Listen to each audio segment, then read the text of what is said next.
Assalamualaikum warahmatullahi wabarakatuh. Para pemirsa yang berbahagia, pada sore hari ini kembali ngaji tafsir tematik bagian ketiga dengan tema jadilah kader muslim yang optimis, dinamis, dan kreatif. Kita akan mengkaji 3 pesan utama ini dalam surah Al-Insyirah ayat 5-8. Bismillahirrahmanirrahim. Fa inna ma'al usri yusran, inna ma'al usri yusra.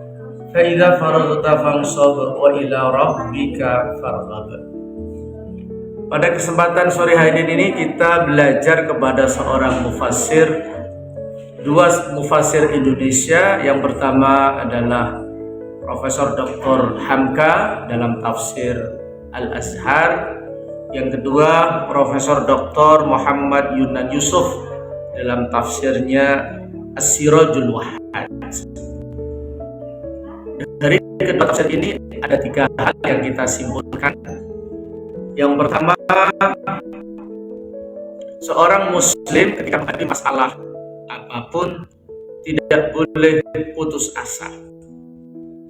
Seorang muslim harus optimis bahwa setiap masalah, setiap kesulitan, setiap problem, tantangan dan rintangan yang dihadapi itu pasti ada kemudahan, pasti ada solusi yang bisa ditemukan. Bahkan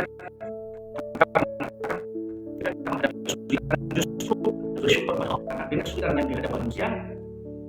Seseorang dituntut untuk berpikir secara kreatif, untuk menggunakan pemikiran baru, jalan baru, metode baru, karya baru.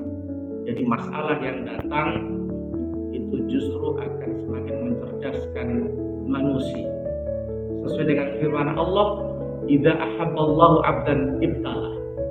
Kalau Allah mencintai seseorang, justru Allah akan mengujinya dengan banyak cobaan, banyak rintangan, banyak problem yang dihadapi. Jadi seorang muslim pertama dia harus optimis, dia tidak boleh pesimis. Masalah apapun harus dihadapi dengan pikiran yang lapang dan berpikir bahwa pasti ada jalan keluar dari masalah yang sedang dihadapi. Yang kedua, seorang muslim itu harus dinamis. Artinya dinamis, dia tidak boleh lari dari masalah, dia harus terus bergerak. Dia tidak boleh berhenti. Fa idza faraghta fansab. Ketika orang selesai menyelesaikan satu masalah, maka ciptakan pekerjaan-pekerjaan lain. Waktu bagi orang Islam tidak boleh nganggur. Waktu bagi umat Islam bernilai emas, bernilai al-waktu kasai, waktu laksana pedang. Jadi waktu bagi umat Islam bernilai produktif. Dia akan mengerjakan berbagai masalah secara cerdas dan solutif. Jadi faidah baru tentang sok, orang muslim harus dinamis dalam arti dia selalu bergerak untuk menyelesaikan masalah-masalah. Dia mampu menciptakan hal-hal baru. Dia mampu untuk senantiasa menghadapi tantangan dengan kecerdasan intelektual, kecerdasan sosial, dan kecerdasan spiritual. Yang ketiga, orang muslim harus kreatif. Artinya apa? Orang muslim tidak boleh berhenti berpikir, orang muslim tidak berhenti berkarya, orang muslim tidak berhenti membangun peradaban. Karena itu ayat ini memberikan peluang dan tantangan kepada kita umat Islam untuk selalu menciptakan hal-hal baru, pemikiran-pemikiran baru, peradaban baru, dan tentu saja kita berserah diri kepada Allah. Ada satu syair yang menarik yang disampaikan Hamka dalam kitabnya, idza ishtaddat bikal al-balwa fafakkir fi alam nashrah fayusrun bainal usraini fayusrun bainal usraini idza tafakkarta tafrah. Jadi ketika engkau menghadapi masalah besar, maka renungkanlah kandungan surat Alam Nashrah, karena satu kemudahan di antara dua kesulitan itu, kalau Anda berpikir maka Anda akan bahagia, Anda akan senang. Mungkin Pak Yusrun bainal usrain, artinya dalam kajian tafsir inna ma'al usri yusra itu satu kesulitan itu terdapat dua kemudahan.